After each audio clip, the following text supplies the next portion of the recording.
Nigerians had a nationwide march against police brutality, high-handedness, and harassment that had become the order of the day. Many of the protesters were killed when state actors attacked them at Lekki Toll Gate on October 20, 2020, making the spot a symbolic area for yearly remembrance. Joining us live now from Lekki Toll Gate is Arise senior correspondent Oba Adeoye. Thank you for joining us. Talk to us about what you have witnessed since you arrived at the site. Yes, at the Lekki Toll Gate, like you said, and there's nothing really happening here. Many had expected that there will be a commemorative rally at the toll gate. And, in anticipation of that, we have a detachment of security men, including police, including civil, civil safety corps, the road safety corps, and the rest of them, they are here. But nothing really is happening because the policemen are on holiday as we speak. Just like you rightly noted, it's been 4 years since the historic alleged killing of protesters happened here on this spot. You remember that the End SARS campaign started on the social media as far back as 2017. But by 2020, it snowballed into a physical rally across Nigeria when the video of the killing of a boy by SARS officials trended online. And, before you knew what was happening, the protest started growing across the land until it became something bigger. And of course, what are they protesting? They are protesting against the continued brutality of Nigerians by members of the Special Anti-Robbery Squad, popularly known as SARS. They want an end to police brutality and, of course, the abuse of human rights by police in general. And they made, 5 demands on the government, one of which the disbandment of SARS, another one is police reforms, and other 3 that they placed on the table for government. But, although the government, ascended to agree to their to one of these demands, that is the disbandment of SARS on October 11, but the protesters refused to leave the street, demanding that they need more. They want officers who, who have been alleged to have been involved in these human rights abuses be brought to book. But nothing happened. Out of the 5 demands that were placed before the government, only the disbandment of SARS happened on October 11. So the protest continued. And while it was October 20, exactly 4 years ago, it became bigger. And when the government could not contain them anymore, a team of soldiers were deployed to Lekki Toll Gate here, and it was a very brutal evening based on account of various protesters, that many of them were killed with live bullets. And since then, they have been demanding for justice. They have been demanding for compensation for the families of victims that were felled by the military bullet. But up until now, nothing much has been heard about it, even despite the fact that the government established a panel of inquiry to make findings about what really happened at the Lekki Toll Gate on October 20. And a lot of revelations came through the panel set up by the government itself. But unfortunately, the government thought that the panel had been bought and that the panel was biased towards the protesters. That's a panel set up by the government itself. And of course, they subjected the report to another process, and nothing much has really been heard about, the implementation of the report of that panel up to this very moment. So many are thought that based on that, some of the protesters will come out today to commemorate 4 years since some of their colleagues were felled by military bullets. But here we are, nobody is here. Perhaps they are scared by the presence of the police, perhaps. But we got to report that some people early this morning gathered in Ojota, that's Gani Fawehinmi Freedom Park, to commemorate the day. You see some of them wearing the orange beret of the Take It Back movement, and other organizations coming together to remember that day in the history of protest in Nigeria. So Right now, like I told you, the policemen are on holiday. They are sitting down under the shades there. Their vehicles, their vans are parked all over the place. Nothing really is happening. You even have some members of the Lagos State Neighborhood Safety Corps. They are there. And NC, who else is here? A lot of them are here. I saw a team of road safety officials somewhere down here before coming to this point. So nothing is happening here. The atmosphere is calm. Motorists are going about their, regular activities. Were it to be a weekday, you will have more vehicular movement here. But it's a weekend, and that's why you have, reduced number of vehicles here. Indeed, Oba. Now, based on the observation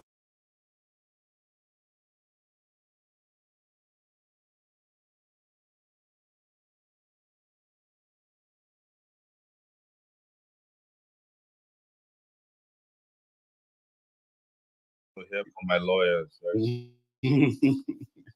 Now, I know you don't have a lot of time for us. Typically, we are relaxed, we go slowly, but we have to get into the conversation as quickly as possible. Yesterday, there was a big event in Nigeria. They celebrated General Gowon's 90th birthday. I didn't see your message of goodwill to Gowon. Did you or did you not? I met him for the first time at someone's birthday event in Abuja. It must have been a year ago, and the guy who was sitting there, I was put on the high table, so to speak, not high table, but very close to the front. And the guys who were around me, everybody was standing up to greet him, the lineup. And when all of them came back, I didn't go to greet him. They were shocked. The guy asked me, "Do you know who is there?" I said, "Of course I know." He said, "That's Gowon." And you did not go to. I said, "For what?" These are the people who turned Nigeria into what it is today. I just can't deal with it. I can't deal with the fact that Nigerians continuously glorify the people that destroyed the country by paying obeisance to them, genuflecting on the altar of their fallen god. So I never went to see him, and he glanced in my direction for a while. I think he's trying to figure out who I was. So my thing is that I've not met a lot of these former head of states before. I've never met Obasanjo before in person.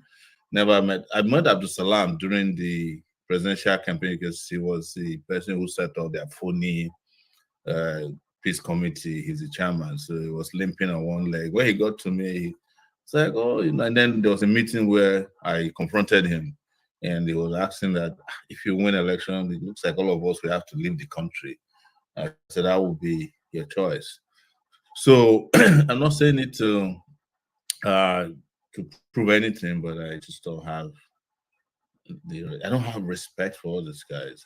I don't see any reason why anybody for that matter should do so, especially considering that look at the country they handed over to you.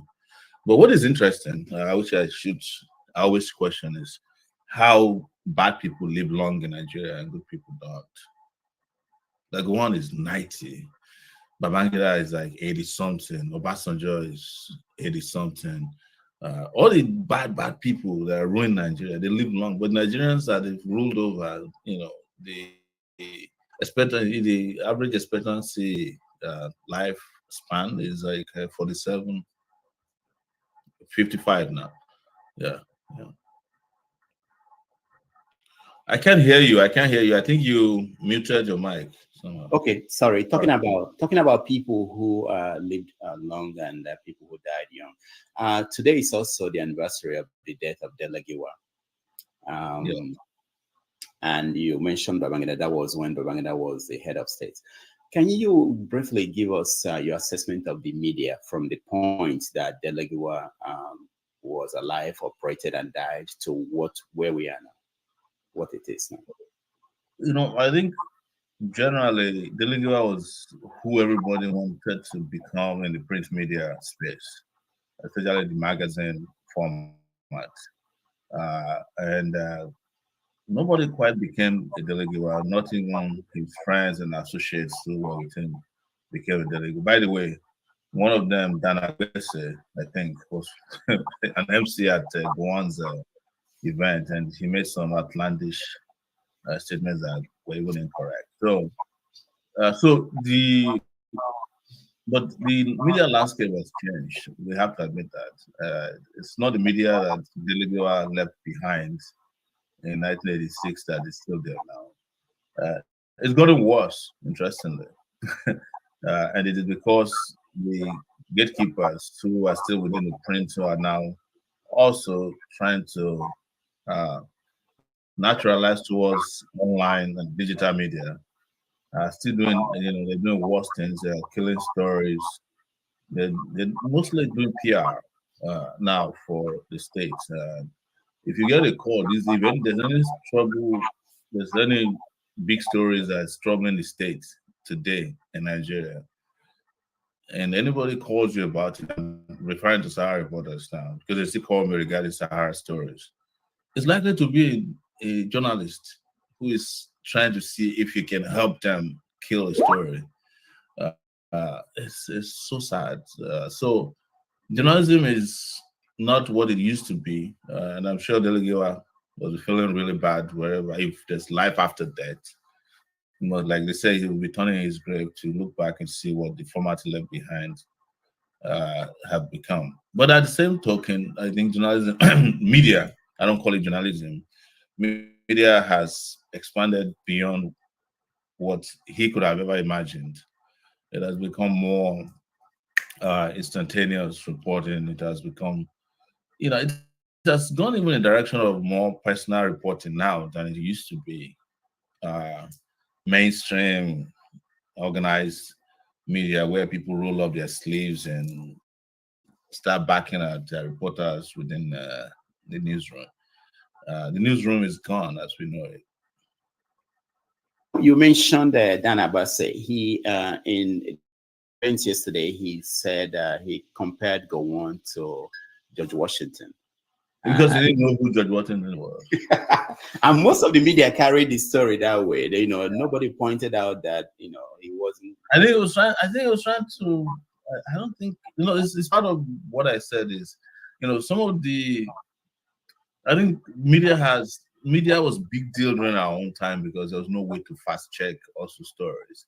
So if anybody wrote an article, whether he made mistakes or he lied, there's no way to find out, and the media had control of responses, but they no longer have that thing. That's why you and I could find out, minutes after he said that no, we're not talking about George Washington here. I think he was trying to refer to Abraham Lincoln, I suspect. Mm-hmm. But that is why they are really now on the ground. It's because you can't get away with such mistakes anymore, not nowadays. Now look at this used to be the chieftains of the media industry in Nigeria. Peter Obi also got in trouble with the Obedience, who attacked him for wishing Gowon a happy birthday. I don't know what do you think about that? The reaction of Peter Obi's supporters to the fact that he sent a great birthday greeting to Gowon. I don't think Peter Obi's supporters are fair to him. They're trying to make Peter Obi into a Che Guevara, as if they just discover that he's one of them. And that's been my issue with the guys who call themselves Obedience. It's like, where do you think Peter Obi came from? He came from, this is his family, these are his people, and he must be shocked that you guys are crying over it.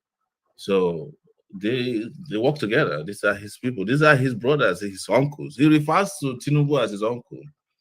So I think the biggest problem the Obedience movement is having is that they have these products they are trying to package and sell to the public. And when each time people open it, they discover it's fake. And then they start kicking themselves in the groin. But this is nothing new to me. I knew Peter Obi a long time ago. So But like I said, I think he must be shocked that you guys are like wondering that he's greeting one of his grandfathers. That's what they do. I mean, if you went to Obasanjo and you're not complaining, why are you complaining about greeting Gowon? All right, we're going to get into so many things like Yoruba Nation, agitation, and everything. But first, I want to find out the set of things, with today is also the EndSARS, the Lekki Massacre anniversary. And I know you recently led a demonstration, the Fearless in October demonstration. And after that demonstration, your friend, Deji, said that he will never come out again to protest unless there are 1 million people on the street. What do you make of that? Well, Deji's somebody who like to say outrageous things. So that's his style, I think, But you'll be surprised to see him again at another protest. He won't explain why he said, but I think you have to take it from figure of speech. He's just figuratively saying, look, I'm tired of protesting when people who complain all the time that they need the country to change don't want to come out and protest. I think that's what he said. I don't think Deji. I mean, who's going to do the census of whether a protest has 1 million people or not? So I think he's just saying that figuratively. But I'm not asking why he said that. But I've read so many things that he said on his page that I wonder what is happening at that time. So. You don't think it's frustration with how things are going? The fact that I don't think anybody who understands the struggle for liberation will get frustrated after one protest. No, I don't think so. I think you have to understand contextually that these things take a long time, and it's a marathon, and it may not happen exactly as you expect them to be. And when it don't happen like that, you don't just say things that say, "Oh, I'm not going to do that." I don't think it's frustration. I think he's speaking to complacency of young people in particular who come online, and I think sometimes he's responding to some of the people who comment and say, "Oh, he's doing this for money and popularity and fame and all that." Now, so during the End Bad Governance protest, I think you were here in America, and people were writing on your wall. You are here pushing people to demonstrate, come back home. And you went back in October and was part of this demonstration that happened. And it wasn't as big as you would have expected then. What do you think about the Nigerian people as a result of these experiences? I was responding to Deji's position and not protesting if there are no one. I don't go to a protest expecting 100 million people. I just do what I have to do, knowing that each time there's a protest, there's an opportunity to learn, and there's consciousness, there's an opportunity for engagement, and we'll definitely one day get to where we expect to, as long as you have a goal and you get there. You also have to understand that by that October 1st, when I arrived in Nigeria, over 700 people were in detention. And people were like, how do they get out? So in fact, my first week of arrival, we spent time in Abuja trying to get people out of detention and, getting people to arrange bail and meeting bail conditions. So there was some kind of fatigue. It's just like you had to deal with EndSARS. Not many people, all the celebrities you used to know who made money, fame, who made movies, made music out of EndSARS. None of them even remember today. Just like bring back our girls. The girls are still in captivity, but all the people that asked you to bring them back have forgotten about them, including PDD, by the way. Yeah, PDD was one of the people who did bring back our girls. So. Wow, I forgot that he was. Yeah. Now, so in general, do you think there is this feeling under Tinubu? Let me play what Buba said. You probably said I have nothing new to say. People are hungry. Let them die. Let them die. It's their fault. It's their fault. I'm supporting Tinubu 100%. Yeah, I'm supporting Tinubu 100%. 100%. I'm supporting Tinubu 100%. To deal with Nigerians. People like you. So that when people like you, election comes, so that when next election comes, whether I will now see people bring money, whether when people bring money, you do your conscience. Or you do your conscience. Is there a lot of people in Nigeria who are feeling this way, that let them suffer because they voted for this man or they supported this man? So you have to understand that a lot of people did not vote for Tinubu. They did not even pretend to have an election. And this is what I always say. So how do you go and blame somebody who wanted to go and vote on election day, saw thugs outside their house, they did not even bother? Or the people that voted for another candidate and the votes were stolen or outrightly not counted. So how do you now start victim blaming? It's the problem I have with the likes of Buba Galadima is like, if his candidate had won, would he have done differently? Was Buba not Buhari's right-hand man for many years before they fell apart? So that he has some money to take care of himself is not the reason to blame millions of people. You have to look at the stats. There are 250 million people in Nigeria. Only 20 million of them, or 22 million of them, voted in the presidential election. So there are only 82 million Nigerians with voters' cards. So how do you blame the children who haven't reached the age of voting? Universal adult suffrage. What about the elders? The people who did not even bother to register to vote, or those who registered to vote who didn't get their voters' cards. It's so complicated and convoluted that somebody cannot just look at it on the surface and say, oh, let all of them die. The children that were born after Tinubu became president, did they vote for him? And those are the populations that suffer the most, the weak and vulnerable, because they're still very young.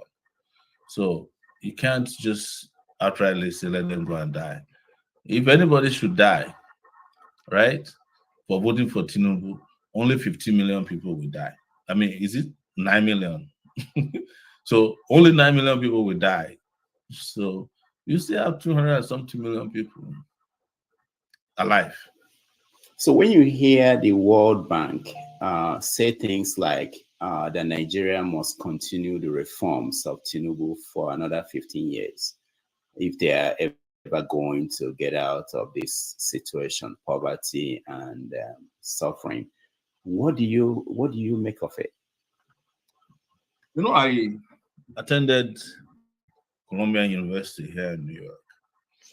And before then, I used to be against the World Bank and IMF, which I have told you, I refer to the IMF as an international monetary fraud, of some of the most fraudulent organizations running down the life of Africans or third world countries.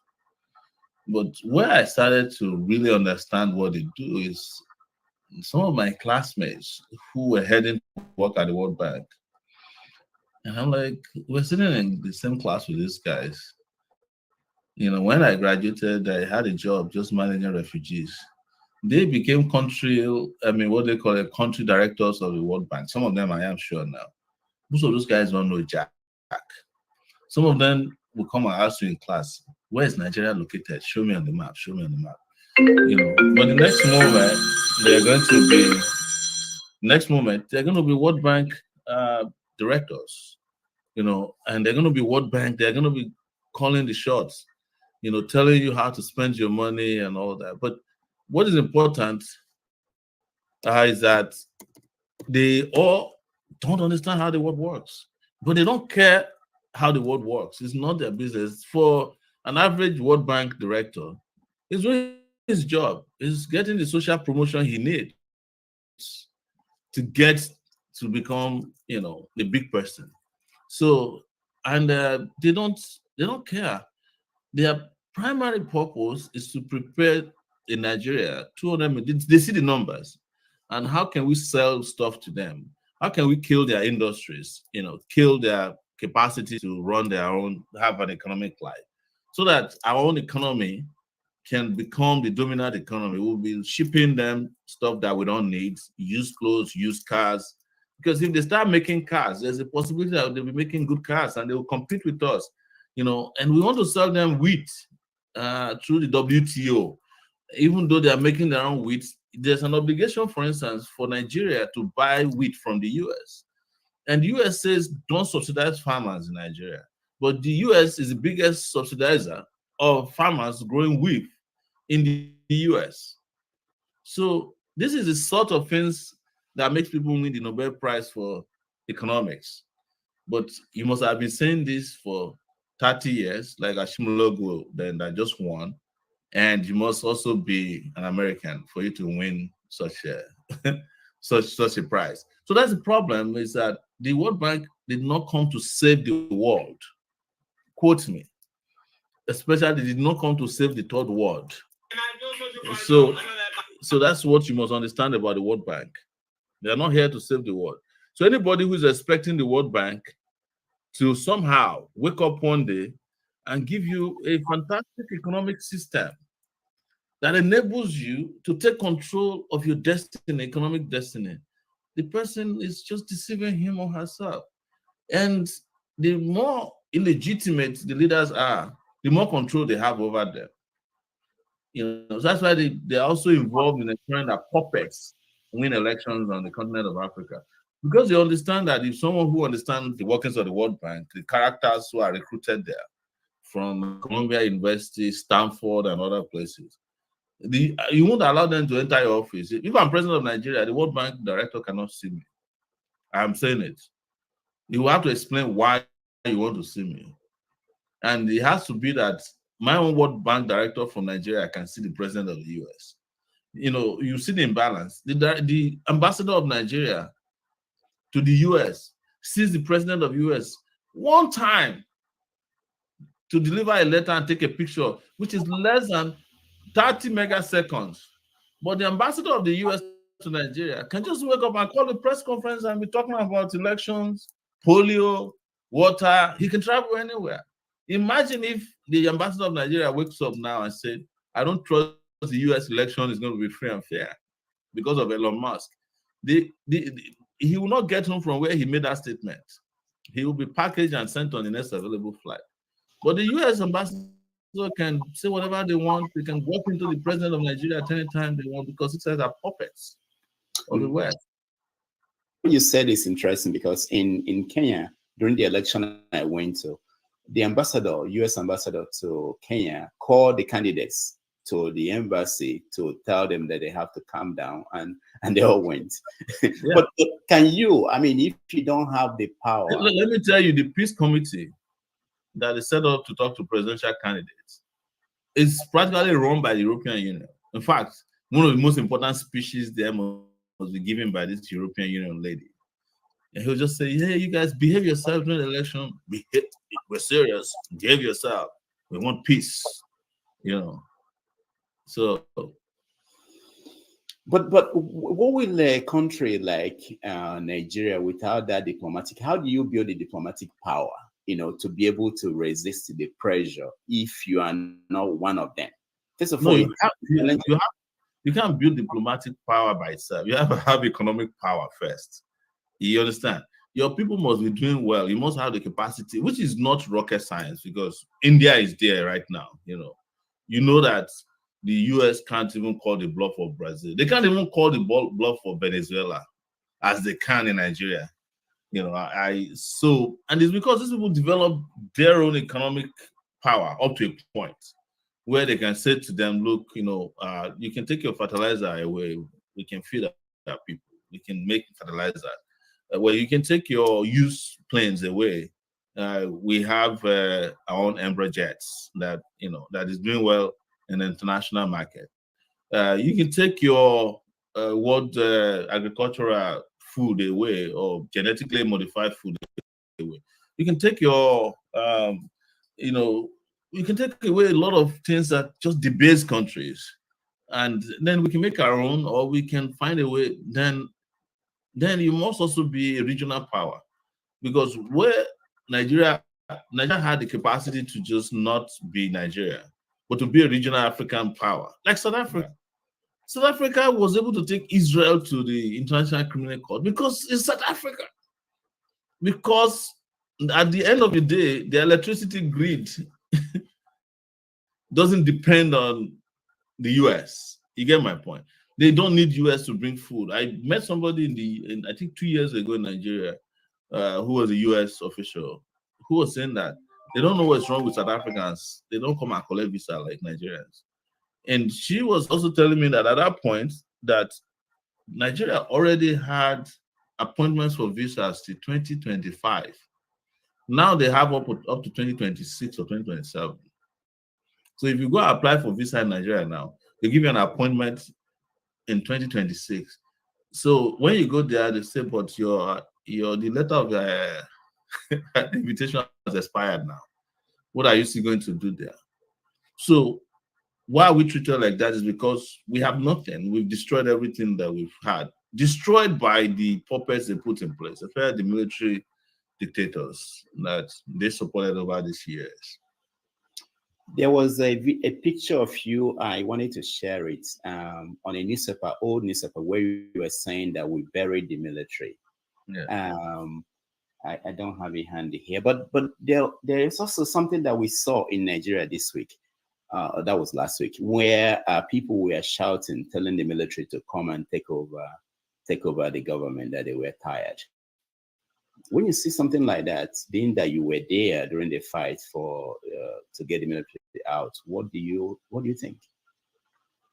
So, well, I made a statement during Abiola's burial, and because I was one of the people who made it impossible for the military to attend his burial. Also, the foreign dignitaries that were at the airport, we didn't let them in, including Thabo Mbeki, who was president of South Africa. So we were very certain at that time that, we're ending the military era as we know it. But in 1999, it's the same military guys that changed their uniform and came. The guy who won, Obasanjo, was the person they chose. So, and we are seeing more and more in-depth penetration of military culture in Nigeria. Even traffic now in Nigeria is handled by, traffic control is handled by military. Military is involved in law enforcement. Military is involved in helping you to eject tenants, carrying out court orders. It's unbelievable. It seems like Nigeria is running a diarchy. But my suspicion is that what has been happening around the West African sub-region with those Boy Scouts in power and how well they are doing on TikTok is emboldening the Nigerian military to feel like maybe if we can get acceptance, because the military in Nigeria understand that without people accepting. Let's go! We want Nigeria army to take over. We want Nigeria army to take over Nigeria. I don't know why they are afraid. Why they are afraid, we don't know. We want Nigeria army to take over Nigeria. We want. So I've seen this video, but what I want to say briefly is that the people who are asking for military rule in Nigeria don't know the Nigerian military. They're deeply enough. There's no corruption that's happening in Nigeria today, insecurity that's happening in Nigeria today. There's no election rigging that happened in Nigeria without the military being the foremost person involved. So if there's military rule today, the first likely victims of military incursion are those who are shouting, we want the military to take over. They'll be the first person they will waste. They don't know the Nigerian military. We know them. We know them from days of our pro-democracy days. And I even know them better now. And I suspect, and this is important, I suspect that the military was behind this thing, because the reason I felt so is that it went viral, number one. But it's not recent. This was actually August that this was happening. And this was Benin City. But it was somehow couched as something that happened recently in Ibadan. But this is not only this that I saw during the August protests. There were also a lot of military guys who were acting nice, addressing people, reminding them that they have human rights during the August days of rage. And And then the flags, it's suspicious that suddenly the Russian flags, which some people have described as military flags anyway. There's also a particular military flag in Nigeria. That's a combination of all the colors that also looks like a Russian flag. So don't be surprised that the military might be wanting to have a pork belly again of Nigerian political system. But I dare say that whoever asks the military to come back is not wishing themselves well, because every civilian atrocity you are seeing today in Nigeria is first and foremost carried out with the help of military. Election rigging, corruption, smuggling, extrajudicial killings. You see how they went and wiped out villages in Delta states recently. They're the ones who carried out the killing at Lekki toll gates that we're talking about today. So if you want that to return full scale, I just wish you good luck. Let me ask you, where is President Bola Tinubu today? Do we know? I heard he came back to Nigeria yesterday, but the question we asked is which Tinubu came back, I don't know. It's supposed to have returned yesterday to Abuja, but who cares?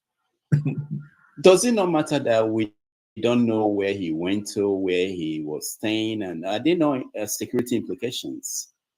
Why is it that the elite are not discussing this? If there are security implications, I don't think they would do it.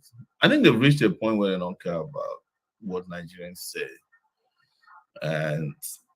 and they are comfortable with the way people respond because they know the response will also be half-hearted, and they know that Nigerians love and know how to move on. So after a while, something completely irrelevant will dominate national discourse, and maybe we'll just move on because he was away for 17 days. He returned. We just saw some pictures and some apparitional pictures of his brand new jet arriving, and then he didn't say anything. I mean, in any serious country, the president who's been gone for 17 days, whether it's for vacation or medical, will say, hey, how's this? How I was feeling. I feel refreshed and back to work. Even if you want to lie to the people, but nothing like that has happened. I don't think they care really. All right. A lot of people are in the studio. I know you have just 90 minutes for us, so we have about 40 minutes left. So I'll ask you two more questions and we get to our viewers. They are more important than I am. So let me ask you about this Yoruba Nation agitation. Sunday Igboho was in the UK presenting a petition or something to the UK's Prime Minister's office. What do you make of that?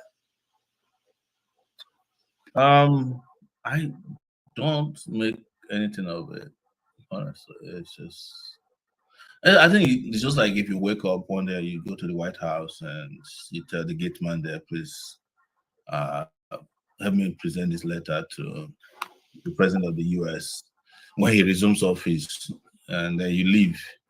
I won't make anything of it. I also think that and if anybody wants Yoruba Nation, the fight is in Nigeria, not in the UK. I mean, it sounds to me like some people just felt like everybody is bored. Let's change everybody up again and just go to number 10 Downing Street and ask somebody to open the door slightly. And then you take a picture in front of the place. And but hey, I often say that we don't know which of these strategies to make it happen because there's just no one way through which.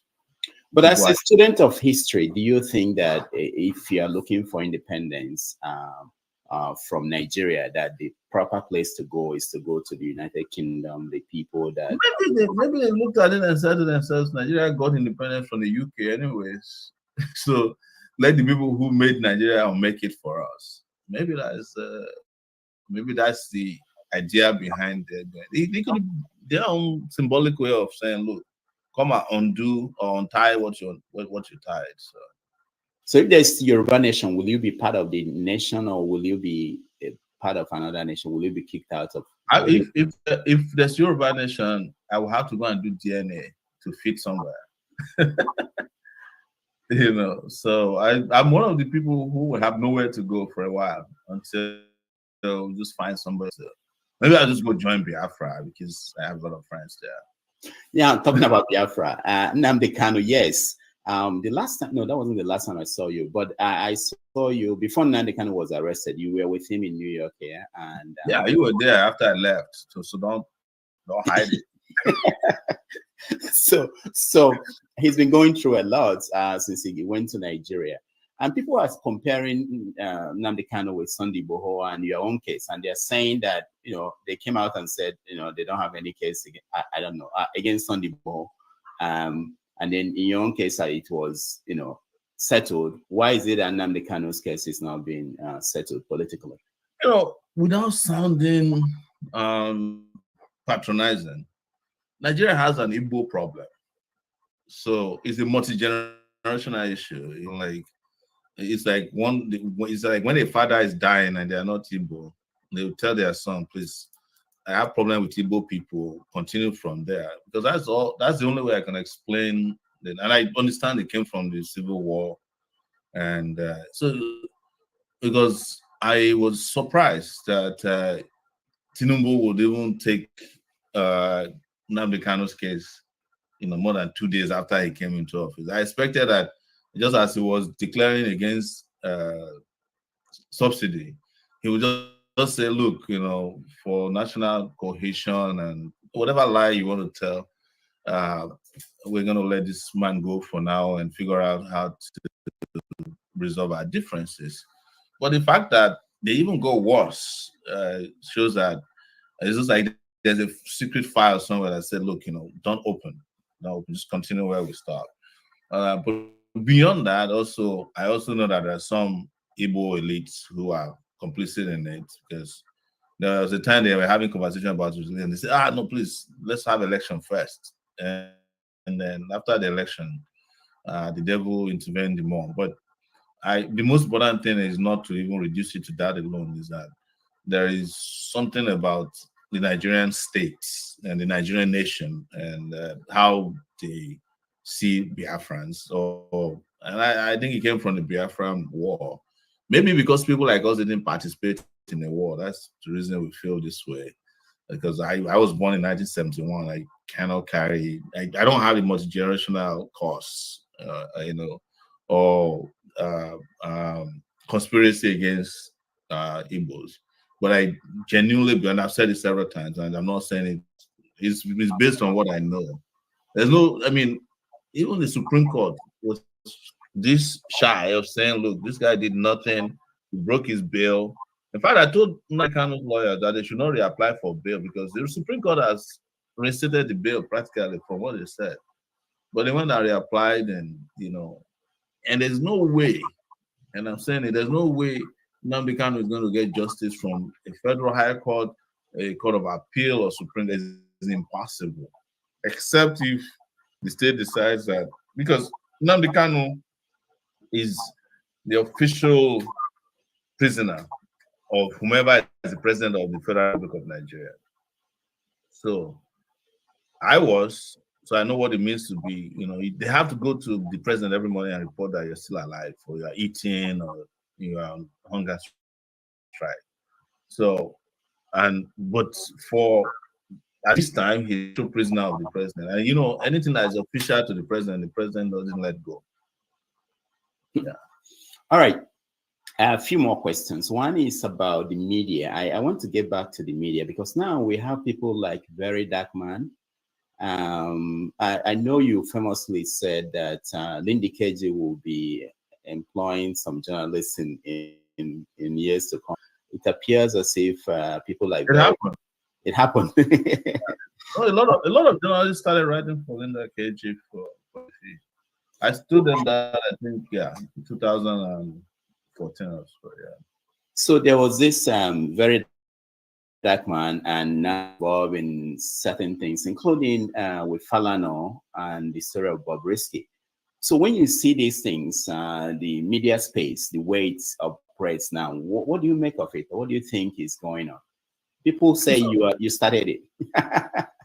No, I didn't start this version of media, but I also must have the humility to recognize that things will keep evolving. You know, we're seeing more and more of individualistic media. So you get the best news from individuals as opposed to media. As opposed to media companies. And you know, with artificial intelligence, it's going to get worse. We are going to move from individuals to unknown entities who will just read news to you in your sleep and you wake up, and that's all you know. You won't even know where it came from, you know, because it's about formats and content. But I don't see it. I don't see what is happening with what I've described now. Bobrisky, very dark man, as media as much as it is. I think Nigerians have reached a point where they have suffered so much. They need a little bit of entertainment in their life, you know, like a little bit of dose of it all the time, you know. And if you look at it, even the churches have bought into this. Now, most of the big churches must bring comedians in so that they can keep their members entertained. Jesus is not enough anymore to entertain, and mosques are doing it. They have to mix it up because Nigerians are constantly, and I think it's because it's a generational thing, because there's a new generation that I haven't seen so much, and who also like officially don't have parents. And you've never heard this before, but this new generation of Nigerians don't. A lot of them don't have parents. Their parents are either dead. Yes, they're either dead, have no jobs, you know, don't have that parental, you know, authority as we used to have. So they are the ones doing the parenting. So they have to look for entertainment. They have to invent and reinvent everything. So I see that from the point of where Very Dark Man is. It's like, it's the entertainer they want at this time, you know, and they don't mind if he's a priest, if he has a little bit of priesthood, a little bit of entertainment, a little bit of mystery, you know. And it's also good that he doesn't look like regular people. So he's got like, you know, it's got like dreadlocks, you know, he's buffy. So there's something about him that a little bit of what everybody, the people who follow him want. But I think then there's also a dimension of distraction to it that plays into where sometimes people want Nigeria to be, because sometimes people just don't want to take Nigeria too serious or think things too serious about Nigeria anymore. So, yeah. In our days at Sahara TV, we started this challenging of pastors. And now things have gotten to the point where we have pastors apologizing for certain things they used to abuse us for. So we look at the transformation of the church. And of course, we also have many of them now who are very rich. And when they do birthdays, it appears as if it was a Hollywood event. And so what do you make of the transformation and the fact that people are now openly criticizing them and challenging them when they say things? Well, you should blame yourself for it. You started it. I think one of the things we must appreciate about ourselves in the days of Sahara is like we're so innovative that we saw the future. There was some clairvoyance. I was telling you 3 days ago or so when I spoke to you that one day you wrote a satire that the Pope will retire, and I remember everybody said you're going to die that evening. You know, the Catholics, some people recommended that they should come and nuke Sahara Reporter's office, and it came to pass. You know, we didn't only challenge Christians, we also challenged Muslims. In fact, Boko Haram had to do a video regarding Sahara because we also challenged and said that they're not Muslims, that these guys are just, you know, or whatever it is we said at that time that got them pissed off. So I think that the nemesis of not Christendom, but the kind of Christianity they're practicing in Nigeria has come. And I think it's social media. I think social media is the nemesis of, you know, because now people can actually watch a miracle and tell that it's a lie, you know. And by the way, I've never met a person in Nigeria who was healed by miracle. And I'm saying, I'm just saying, I'm you know. So most of the miracles you see online, in those churches, they make them up. That's the truth, and that's what we were saying in Sahara in those days where they were abusing us. And we did a lot of investigation about pastors, their lifestyles, and they all came to pass. Some of them were still in court. I'm still in court with some of the pastors, even though their lives have expired. They're still holding on to. But what I feel bad about it is to find millions of people in some cases pack themselves in a church with lies to week in, week out, and they still go back. I can't explain that, but somebody has told me that it is for a reason normally that the pastors or the priests on all sides are selling hope, which is in short supply in Nigeria, and that's what you buy when they hold on to. This is, you can imagine somebody saying amen to somebody praying in the church that everybody by next year you will have Rolls Royce, and everybody will say amen, and there'll be 300,000 people in the church, and they make only 30 Rolls Royces for Africa every year. So how's it gonna happen? The one I find fascinating is end of year church service. Nobody will die in your family in the name of Jesus, and everybody will say amen. I'm thinking, if 1 million people say that and nobody dies in Nigeria, it's hope, because everybody's hoping that the person who died did not come to church. So it's the person who didn't come to church. I mean, look at those prayers also of fire, burning people. They ask fire. The church is supposed to sell hope. They're supposed to sell salvation, healing. But at the end of the day, all the prayers that are said on Sunday is capable of burning down the whole city. It's like fire, let fire burn this place. They will even, in their prayers, reintroduce the diseases that they said. They will say, if anybody is looking at you in a certain way, let the person be struck down by thunder. But thunder is supposed to be Antichrist. But I saw you in church too when you were campaigning. Why did you go? What did you? Which church did you see me? I saw you in many places, mosque, church. Because I didn't go to church to pray. So in fact, one of the reasons why they kicked me out of the churches before the campaign ended was that I refused to allow the priest to put their hands on my head. So they always have this agreement that I will kneel down and they'll place their hand, and I said no. So by the time we applied to go to big churches to campaign, they just said Sowore is Antichrist. We heard it doesn't allow touching of his head. So because I told one big pastor, I said, you want to touch my head? What exactly is on my head that you need to shake? Is it my brain? He said, no, it's anointing. I said, who told you I don't have anointing? I can buy Goya oil now and just pour it over my head like your own. If I asked to put my hand on your head, how would you feel? He said, no, it's Jesus has already put his hand, all those kind of lies. And I think this is the reason why in 2023 I didn't go to churches and I don't go to palaces anymore. I went to palaces, my story about going to the palace of the Ooni of Ife when it asked me to kneel, prostrate myself, and I told them, prostrate for what? Do you need to address yourself as Ooni of Ife? Did you need my prostration? If people don't want to prostrate, let them be. If they want, it's, that's the palace, and there are some gods. I said, no, I'm not prostrating. In the first place, you kept me here for 3 hours. So I'm meeting with the gods. I said, me too. I have meetings with the gods when I leave this place.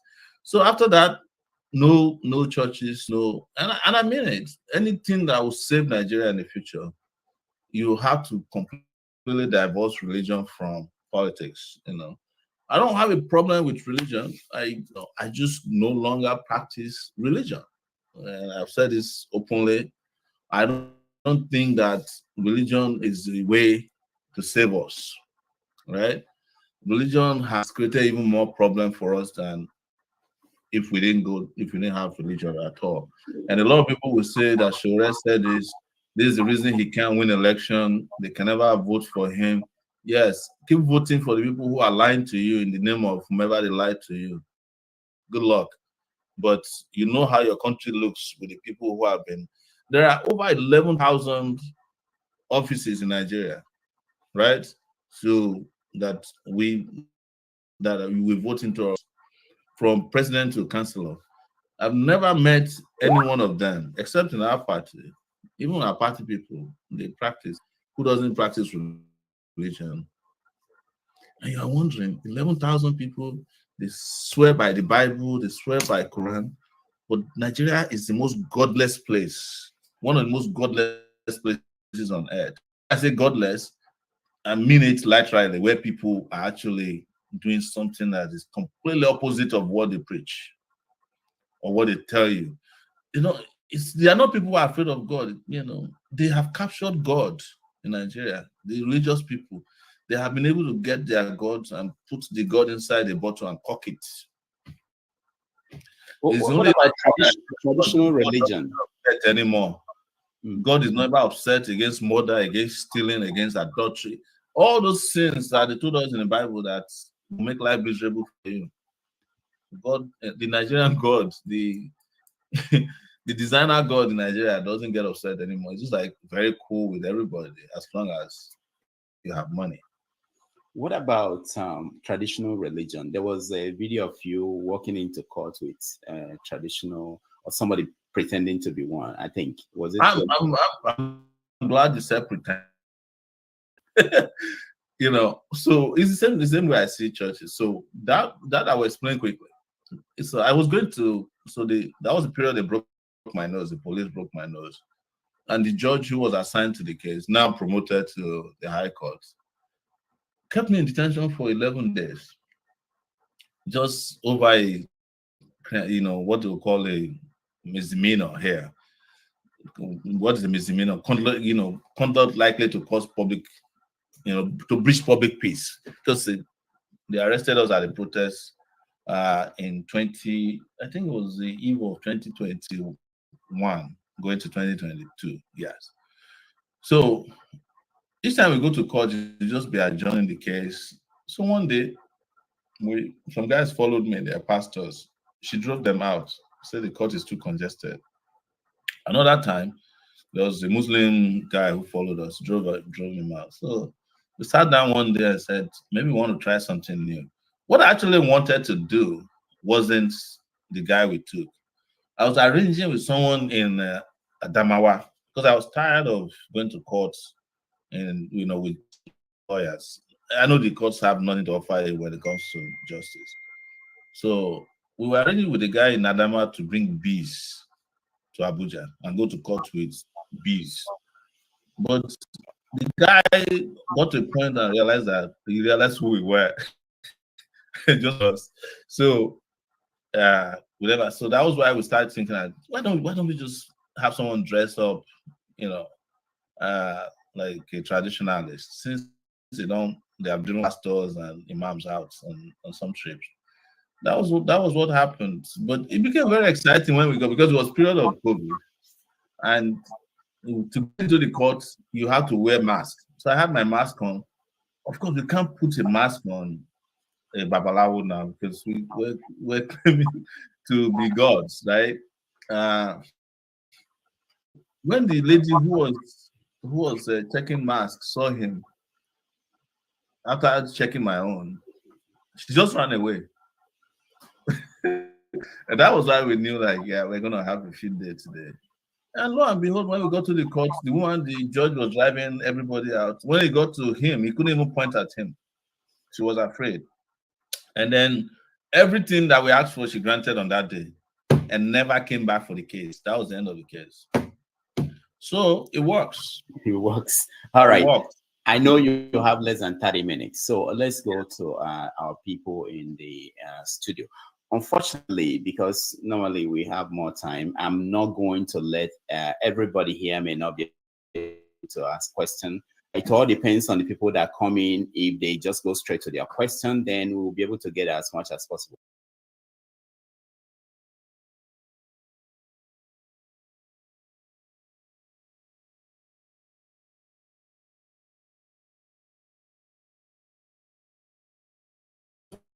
And what we can see as well. What has changed 4 years on, And do you think the movement to get justice has lost steam entirely? Attention, California homeowners. If you live in Northern California, you may qualify for a free, no Obviously, Niyi, the movement seems to have lost steam as we speak, because the first year, the second year, on a day like this, to commemorate the first anniversary or the second anniversary, we had a number of the protesters here. But by the time it got to the third year, the number reduced. And here we are, the fourth, anniversary of that protest. Nobody's here to commemorate that day. So I think it's obvious that that movement, that agitation has lost steam. Like I told you earlier, 5 things were placed on the table for the government, and out of the 5, the government only, implemented one, which is, of course, the disbandment of SARS. Of course, the government also tried to, repackage SARS and bring it back, in another wrapper, but the people kicked against it. But the remaining 4 demands put before the government up till date have not really been fulfilled, which includes the compensation paid to the family of victims of, the people that were killed at the Lekki toll gate and across Nigeria, and, victims of police brutality, especially several extrajudicial killing by members of the SARS unit of the police. Nothing has been done in that regard. The protesters also requested, they demanded for, a reform of the Nigerian police, and nothing really has happened in that regards too. And, so it appears like the End SARS movement may have been blown away by the wind of time, because like I mentioned, nothing really is happening as regards that. Well, Oba, thank you for the update. One of the demands they also made was the release of all protesters who were imprisoned due to the protest back then. And also a report was released recently, I think that was in July, saying that a West African court found the Nigerian government guilty of human rights abuses during the protest. Do you see the government taking any form of responsibility? Because we know that it's been denial all the way, looking at all of this. And a lot of people have been looking at ways to close the gap and get some form of, closure as a result of after everything happened in October 2020.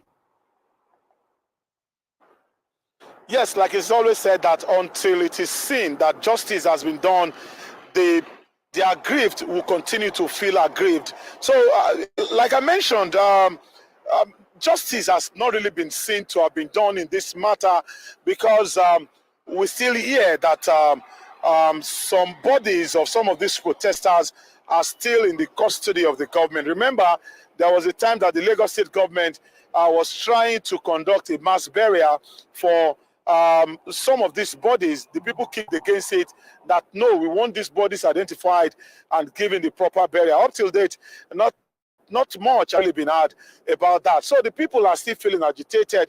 You may not see any physical protest here, but I can tell you, based on my interaction with some of these protesters, with some of these human rights activists, that the people are still feeling agitated. They are still feeling that justice has not really been done to their demands, or to people who have been who were involved in that protest, and of course who were killed or maimed in the course of the protest. Even the recent protest, that's the End Bad Governance protest, some of the protesters are still in prison custody as we speak. So until the government is seen to do something tangible, until the government is seen to do justice to all of this, I don't think the protesters will continue, will permanently forget about the experience that they had during this protest.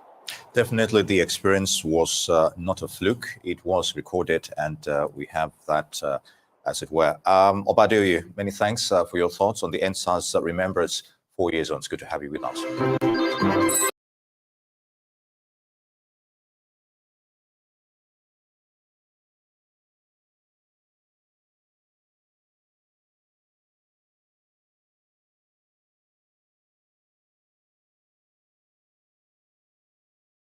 who is on ground is that there is heavy security presence, as you can see, with armed policemen all over the place. And there are no protesters there at this time, is what we are being told. But we will continue to bring you details of whatever is happening on there. Let's take a look and listen to see what exactly the situation is currently.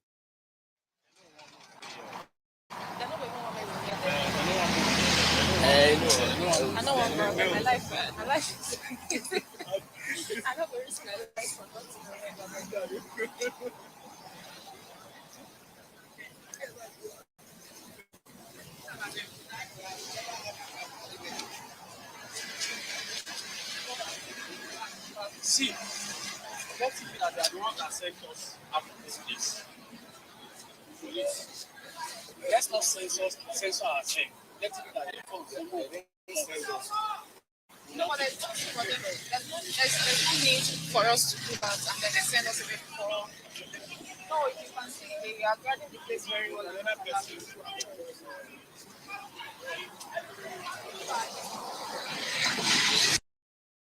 Scientists have discovered that the insulin you take might be feeding a dangerous bacterium in your body. Pay attention. Blood glucose up to 100 is considered.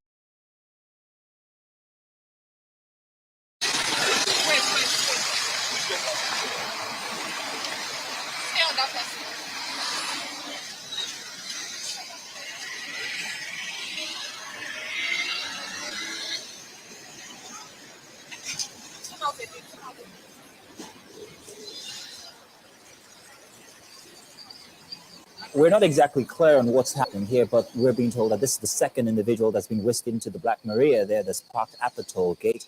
Now, do note, like we said from before, this is the 4th anniversary for the 2020 NSAS protest that took place at the same location.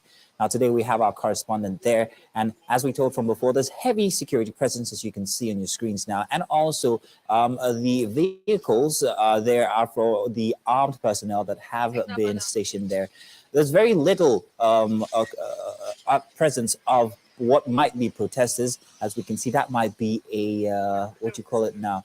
We call those a banner, exactly. Thank you very much, Judith. That might have been brought over by one of the intended protesters, or at least people who are commemorating the dates at the toll gate.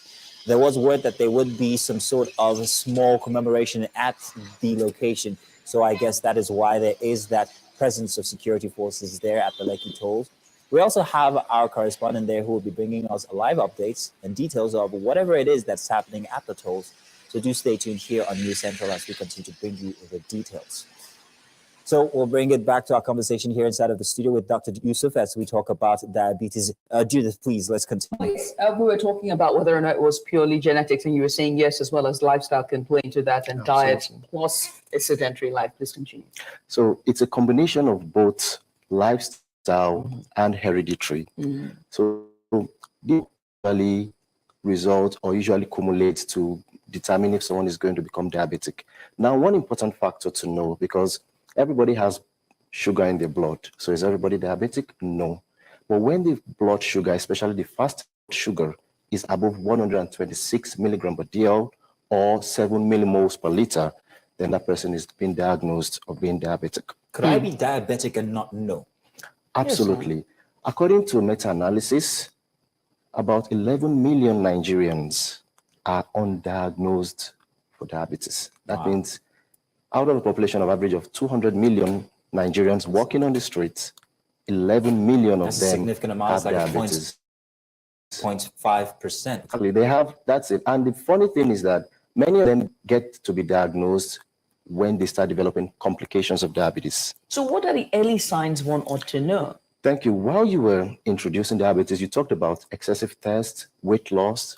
These are some of the early signs. We call something 3P in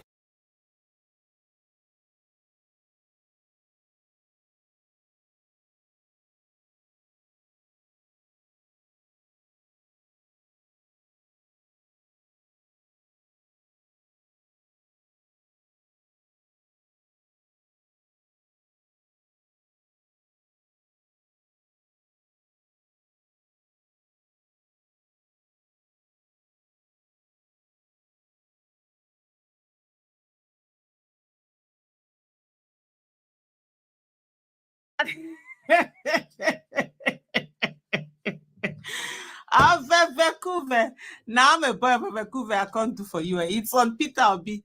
Peter Obi has been receiving water. Hey, from Obidie.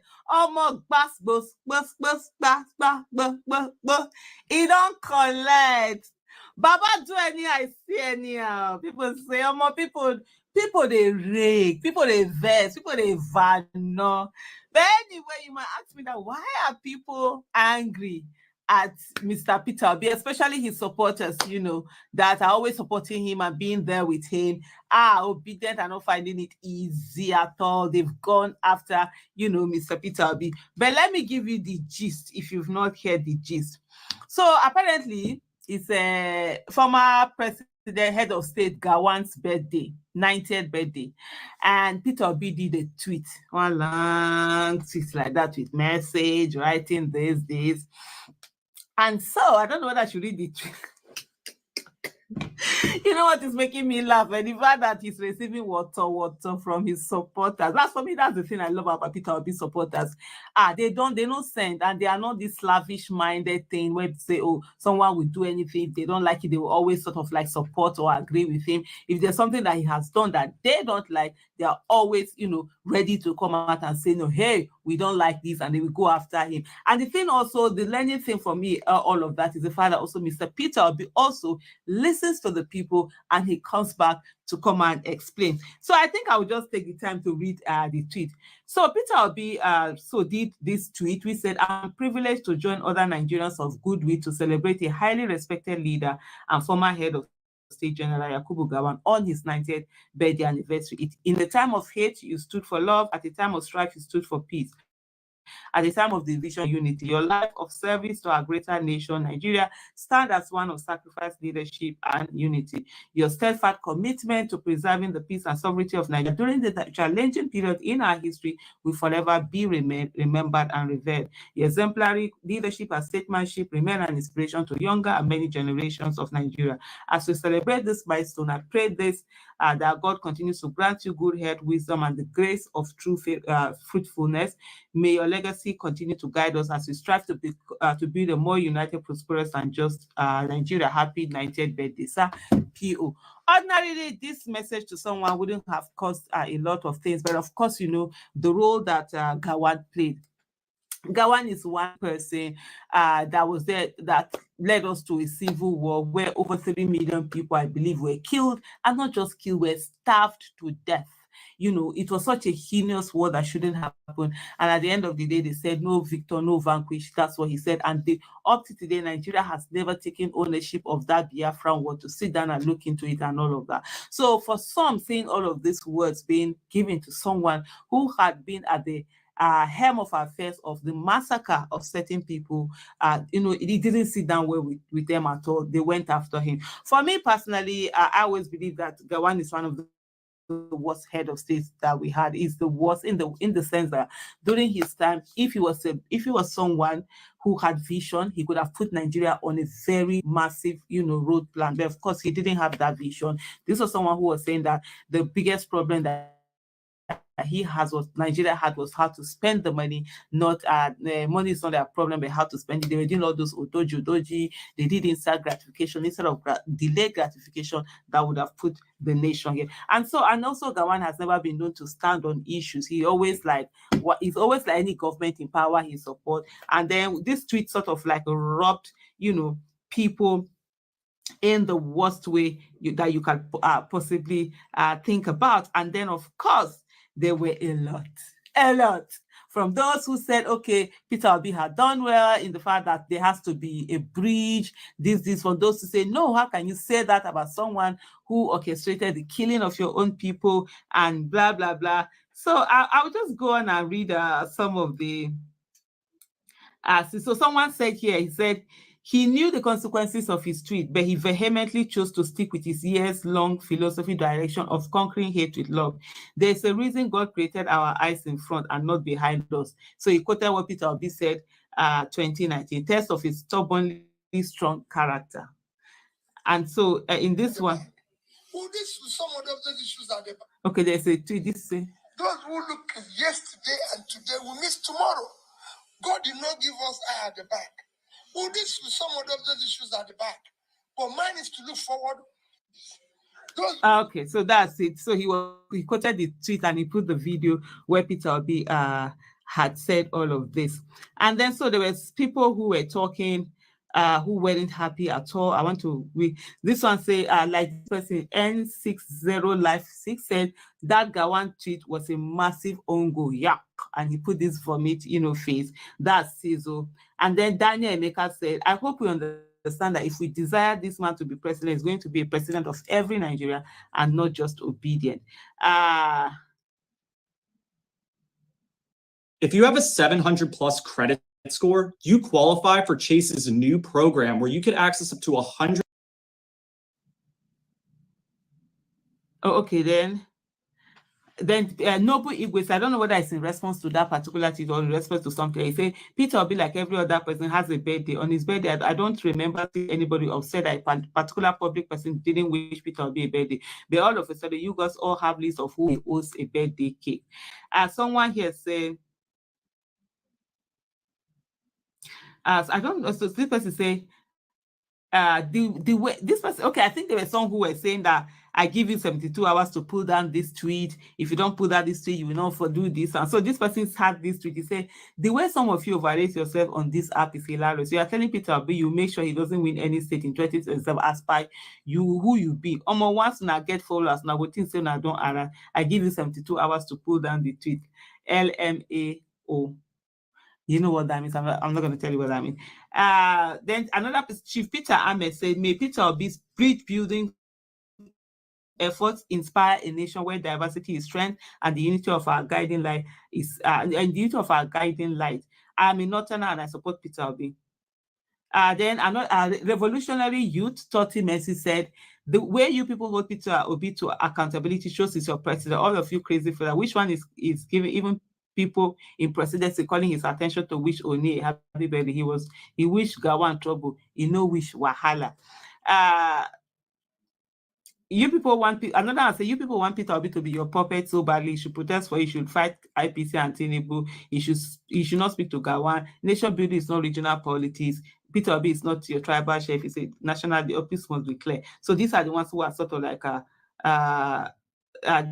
this thing. And apparently there were people who gave Peter Obi 72 hours to delete the tweet. I didn't even see that. Okay, I've seen people doing tweet on that. This one said, what I find very funny in all this are human beings are giving Peter Obi 72 hours to delete his tweet unless they make sure he doesn't, or otherwise they'll make sure he doesn't win in 2027. Why didn't you make him win last year if you had the power? And now Akko Gary, he's put clan face. I don't know what that means. Do you think you're doing Peter Obi a favor or what? I've said it before. Peter Obi should go and rest. We already have good leader. He put it in quotation with iron fist to handle us. And and so I'm like, so exactly. So they were quite a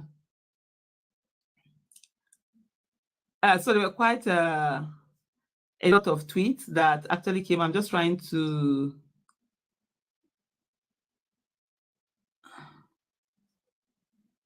okay.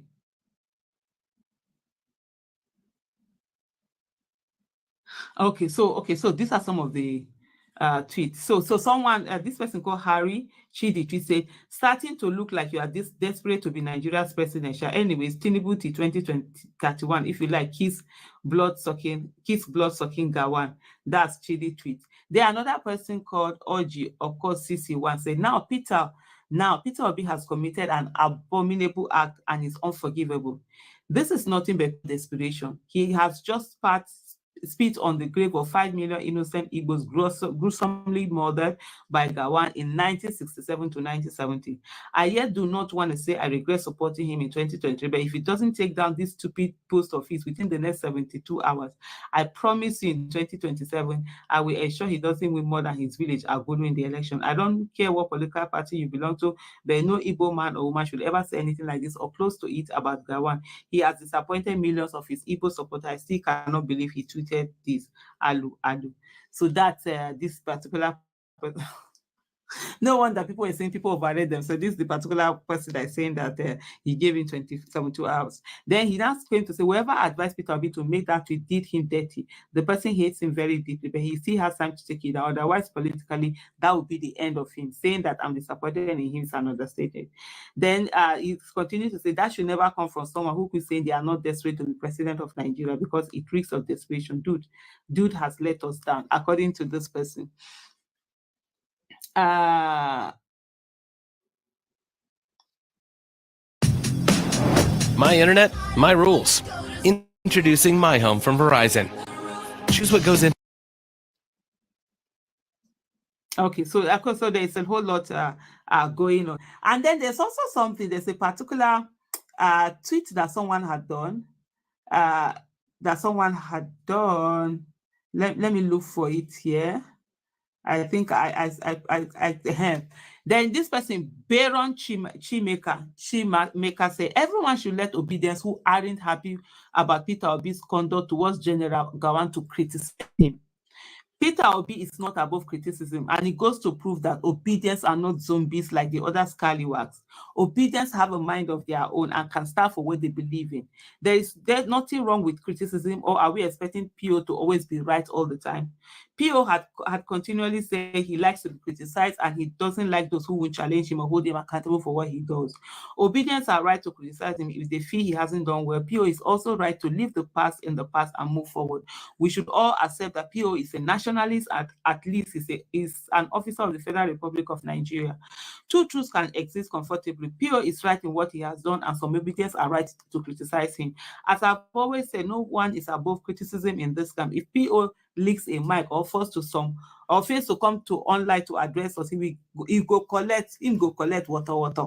As far as I'm concerned, Gowon is a murderer and deserves no peace here on earth or in his afterlife. Good morning, everyone. Have a wonderful day and God bless you and yours. Amen. So this is what this particular person had to say.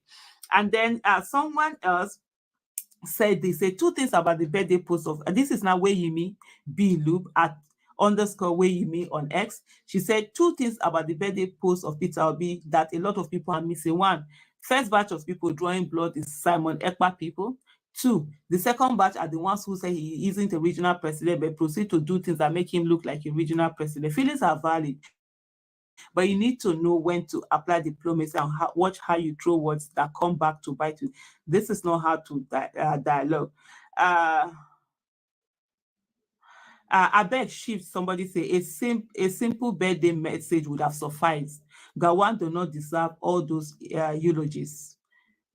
And then Ikechukwu say, if you had simply said happy birthday, this my brothers and sisters will get angry because he said happy birthday. I can't be angry with someone who doesn't know what that I'm angry with him, wasting my anger for nothing. Exactly. Somebody say diplomacy isn't done by telling lies, another person said. But P.O. goofed. He could have wished and then someone else said, P.O. goofed. He could have wished Gowon a happy birthday without making reference to the Civil War. It was an avoidable mistake. He should learn from this and ensure not to, repeat it. You see how you say he goofed past him, further encourage him to learn. That's civil. The others, he said, not civil. But anyway, of all of these things were going on, one of the things also is the fact that Peter Obi himself, saw all of that was going on, and he did a response, after that. No one thought this could be done. That's Gavin Newsom signing the strongest rent control law in America. But for that, and this is like 4 hours ago, he said, why I congratulated the one at 90. So Peter Obi has come back to, when he saw the anger, the everything, water coming in from everyone, giving him buzz. He came back, and he has always talked about the fact that he likes to be criticized. I mean, we're all human. Sometimes we make mistakes, which is for sure. We will all make mistakes. But the thing is that when we're called out on our mistakes, we come, acknowledge it, give answers or whatever it is. And so this was PO with his message. He said, why I congratulated General Gowon at 90. My felicitation with Nigeria's former military head of state, General Gowon, on his 90th birthday anniversary, which was celebrated by a cross-section of Nigerians, has been received with mixed feelings by some Nigerians, and some have expressed their sentiments publicly and privately to me. I share in some of them, and I feel that as a leader in the vanguard of providing direction for our country to shift base away from our shortcomings, including the issues that cause our avoidable cruel civil war. I needed to show to the world that the ultimate heroism is forgiving the enemy and moving forward. Indisputably, the darkest part of our 64-year journey as a nation is the 30 months of civil war from 1967 to 1970, and God Almighty, whose way is not our way, must have a reason why he kept the chief prosecutor of the war, who is General Gowon, alive to be 90 years today, and the man who saw the end of the war, Chief Olusegun Obasanjo, to be there at 87 years, heading all the moves to see reconciled and just Nigeria. There was also a developing new spirit why the same country, Nigeria, gave the Biafra leader Dim Chukwuemeka Odumegwu Ojukwu a heroic national burial on 2nd March 2012 when he joined his ancestors, coincidentally under my tenure as governor of Anambra State. The status of the burial given to Dim Ojukwu remains the boldest indication to the world that Nigeria as a country is disposed to moving forward in the spirit of reconciliation. There are various ways human beings can respond to acts of evil, especially one that claimed millions of lives. One is the tragedy of revenge, and another offers the hope of forgiveness in an attempt to forget. The latter confirms neatly with the template I adopted in greeting General Gowon at 90 years old. In all my dealings with human beings, I try to be guided by my faith as a Christian in a strong message preached by Jesus Christ himself and underscored in reflections in St. Paul's letter to the Colossians 3:13. Bear with each other and forgive one another. If any of you has a grievance against someone, forgive as the Lord forgave you. And to Ephesians, I'm sorry if I'm not pronouncing them right, please. Ephesians 4:31. To say, get rid of all bitterness, rage, and anger, brawling and slander, along with every form of malice. Whatever reason I will give for joining the rest of Nigerians to greet General Gowon may never truly conform with some persons, especially direct victims of the war. But anger, hurt, and bitterness are the commonest responses to cruelty. In its first sectarianism, it leads to resistance and avoidable blood feud that we are witnessing across the globe, and even in our country, it does not abate. There's something about forgiveness. It sets the person doing it free. Forgiveness is more a process than an instinct. It's hate that has put our society, blessed by God, to be the greatest land in the black world, down. But this hate has to stop. I was under 10 years old when the Nigeria Biafra war started in 1967. Most of my supporters across the country joining me to get a new Nigeria were born after the war. I didn't feel I should drag them back to the dark side of our history by being unforgiving. I feel such an act will derail the message of a new year and that we insist is of a new Nigeria that we insist is possible. I feel such an act will must you greet him? Please say to me, but that will still be injurious to our journey to a new Nigeria, where all political vices, including but not limited to ethnic, religious, bitterness, and regional segregation, are eliminated. Various personal experiences of victims of injustice across the globe who have chosen to put the ugly things behind them visibly demonstrate the transformative power of forgiveness in healing personal and collective wounds. Did you know that a simple glass of water could be sabotaging your battle against type 2 diabetes? Pay attention. Blood glucose up to 100 is... And then say, with this explanation, I'd like to admonish all those angered by my greetings to the elder statesman to bear with me and join me in this mission to create a country where hate, unforgiving spirit, and other vices will give way for justice. What Nigeria needs badly and urgently to survive going forward is good governance, which can only germinate and grow in true peace and the presence of justice. Thanks, and God bless you, Mr. Peter Obi. So that is it. Mr. Peter Obi came and responded to the people and everything. That's what leadership should be about. You hear what the people are, anger at the people. And I must say on this one, I'm very proud of obedience, and I'm also proud of Mr. Peter Obi. The obedience came out to show their anger at what he had done that he hadn't done, where they held them accountable, they criticized him, they didn't leave him. And he, on his own part, Mr. Peter Obi, he listened, he heard, and he came to give a clarification. One of the things that I say under that particular is that, like Maurice Monye said, it's okay, it's calm, you listen and clarify to your followers. That's humility. Then Salako Uncle Ayo on X said, a leader who isn't tone deaf, empathetic, and critically aware is who you are. And that's why you always have my support. While the criticism of the angered are valid, this explanation is also valid. To lead in the capacity you're desiring to lead would require you to shake hands with men you would rather not share the same table with. To lead Nigeria means to lead Nigerians. And that group includes people from across all political settings and geographical shapings, including war criminals, even at the risk of alienation from your very kinsmen. You wield a heavy crown, one I do not covet, but also wield the wisdom to navigate these tough waters. You always have my support, Mr. President. Somebody respond to that person. I was patiently waiting to read your tweet as I already knew you would do proper justice to a response. So another person came here. This is one of those psychophants that are always attacking people. His call was Pampy. He said, why do you keep pandering to the mob? Every time I feel like you're slowly winning me over, you make a post that pushes me further away. It's exhausting. Who wants you to be won over? Guy, keep your side, keep your this thing. I have this mentality that people have that they are helping Peter Obi. No, you are helping yourself. Bad governors will deal with everybody. Everybody go here what. Who they buy? In short, this one say, you know, Sabi play politics without bitterness. Don't worry, I know. Anybody will vex, make you follow Nnamdi Kanu, I beg. Anybody who want accuse me, follow more election with a seller. Oga Peter Obi, I love you to the but no amount of praise from you can whitewash Yakubu Gowon, demonic murderous regime. Please see this one out. Also, Weekend Make and live long. It has nothing to do with God. You criticize him angrily, and okay, I think this person was responding. Or this one, Ogumusi, say you criticize him angrily. He responded intelligently and humility. He displayed an understanding your pain despite not witnessing the way, but pushing the importance of forgiveness as a means to reconcile the nation. A new Nigeria is possible. God bless you, Peter Obi. Then Jude Bella said, thank you for clarifying your position. You always listen. This is what we want from our leader. God bless you, sir. Okay, politics is played with brain and not emotion. Well done. It goes on and on. But at the end, that's it. Peter Obi did anyhow, he received anyhow, and he came to make clarification. Yeah, we move on. That's life. And thank you for watching. Bye. The biggest companies in the world are willing to pay big.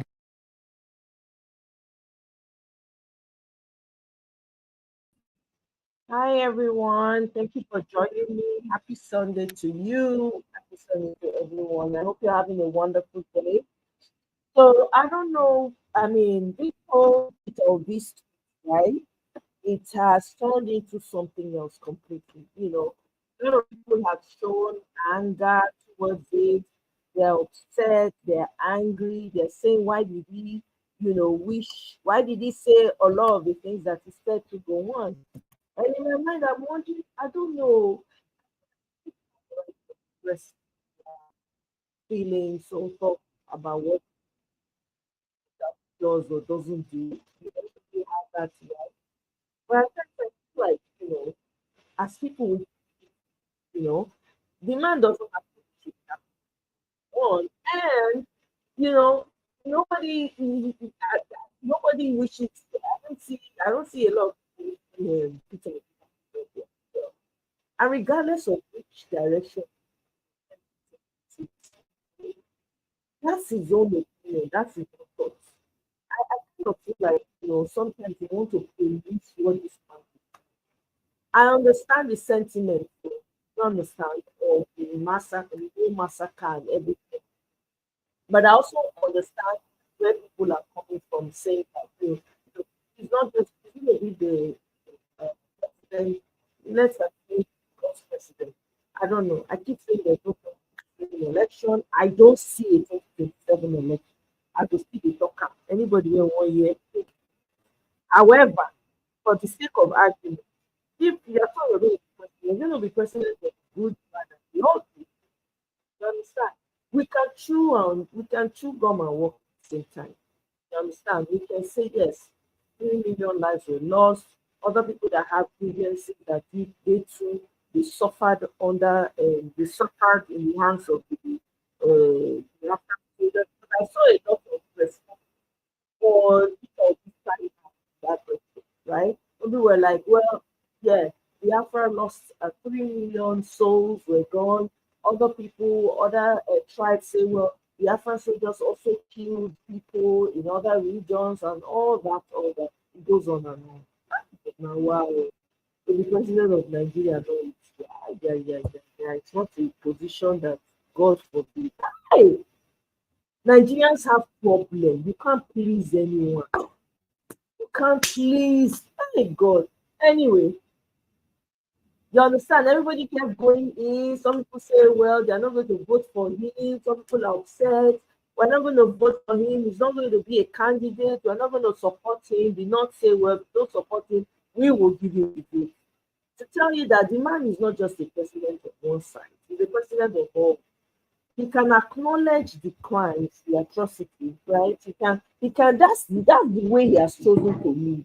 That's the way he chooses to see life. We can't criticize him.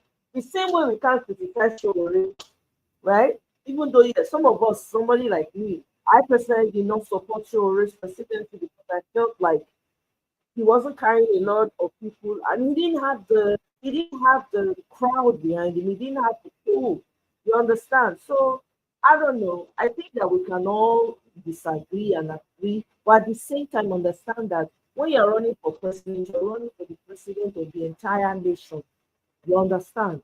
You have to lead in a diplomatic way. It's not easy to please everybody. It's not. And whether you like it or not, that's who Peter Obi is. You can't change the man. You can't change it. You know, election in Nigeria, I don't know, people that are waiting for time election. Me, I don't know what you people are waiting for. For me, I don't see any election happening. It's just too crazy. It's too crazy in Nigeria right now. It has gotten worse. Even the people that went to do NSAS memorial, they did not allow them to do it. I'm sure you saw vehicles coming, this police vehicle coming to take people away. They're shutting everything down. You understand? People don't have rights in Nigeria anymore. People do not have rights in Nigeria anymore. The rights are over. Forget it. Eh? So I don't know. I just think that we need to take this day to remember those that put their lives on the line on NSAS October 2023 and say a prayer to them, regardless of what you believe in. Just say a prayer to them because those people lost their lives. So today, bodies have still not been accounted for. Today, there are people still in prison. Just wasting away. Let's not use these tweets to distract whatever is going on. You can express your grievances. That's okay. That's your choice, you understand. But at the same time, for those people that are also saying, let's move this forward, everybody has a right to express themselves the way they want. So for me, I'm going to leave it here for now. I have a few days. Today is Sunday. But guys, thank you so much for joining me. For those that are going to be playing it back, please don't forget to like, share, subscribe, and I'll see you guys on my next one. And to the souls of the people that we lost in 2020, I'm sending comfort to their families, you know. I'm sending comfort and help to their families because you know that in India, they don't become care. There's nothing like, you know, I don't know how many of those people that lost people were compensated or, you know, have been compensated. We will never get those numbers. You know, instead we're hearing, oh, these people, they are not part of NSAS, they got this money, they got that money. Oh, well. Anyway, guys, thank you very much for joining me. I'll see you guys on my next one. Have a great rest of the day. Bye.